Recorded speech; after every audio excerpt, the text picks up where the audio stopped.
Hello and welcome to Technofile, where this week we're exploring the remarkable world of nanotechnology.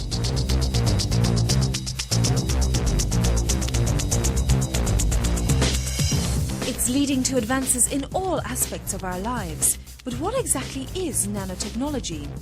Nanotechnology is the science of the very small and putting it into reality for people in their daily lives. And it's really about making new materials that deliver benefits to all of us. If you take a material in its bulk state or in a large amount of it, it has one property, and when you finally divide it into a nanoscale, it has a different technology and a different property. A nanometer is to a meter as a grape is to the entire Earth. It's that small. One of the big advantages about nanotechnology today is that we are able to fabricate and manipulate materials at the same scale as you find in human life. So at the size of a protein or of a cell in your body. In some aspects it's very old, it's always been with us. Nanoparticles, nanometer sized material is just a part of our life. We consume nanoparticles every day when we eat vegetables or meat. It's just a part of us. But at the same time, the ability to manufacture and produce large quantities of these materials means that we can do things like the heat-sensitive glass, or the very sophisticated coatings on spectacles, or very light materials, so that you can have your light mobile phone in your pocket, which doesn't weigh a ton. One exciting development is the ability to make materials which can actually repel water. Two pieces of wipes, a bit like tissue paper. They feel exactly the same. I don't actually know which one is treated. I'm about to find out. Let's plunge them into the water. One goes in straight away, obviously getting very wet. This one just wants to sit on the surface, but even if I push it in, it doesn't get wet at all. There's a big difference in that. We've developed a treatment which we call ion mask, which can treat each individual fibre, every surface in a material, and make it hydrophobic. That means it repels water. And how chemically does this work? Essentially, it's a physical process that attaches a chemical onto the surface of every fibre. The chemical has two ends to it. One end has got a tail which is very much like Teflon, and the non-stick materials you get in frying pans. But not only being non-stick, it also repels water.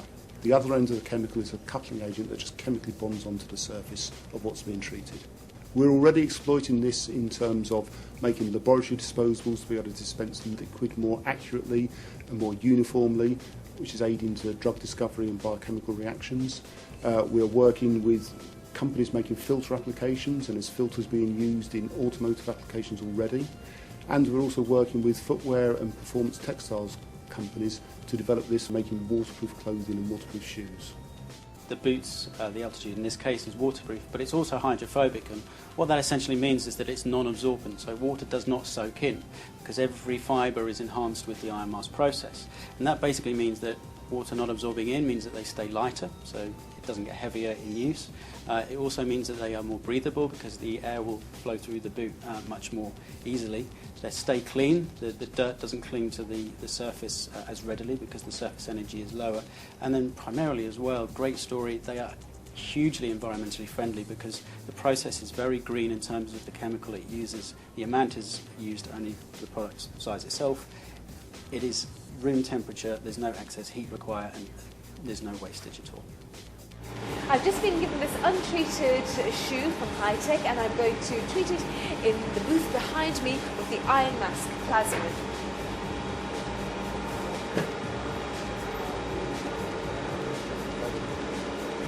Now just wait 3 minutes. And it should be cooked. Right then, this is now my treated trainer. I'm just going to test to see how water repellent it actually now is. And I can see these water beads are just wanting to drop off immediately. There's no attraction to the surface in any way at all, not even the surface where there's huge holes. This is the untreated right trainer, and the water just loves, already it's soaked into that front section there, and even on the the other bits, it's not falling off at all compared to the treated one. So it works. With a massive increase in traffic on our roads and concerns over pollution,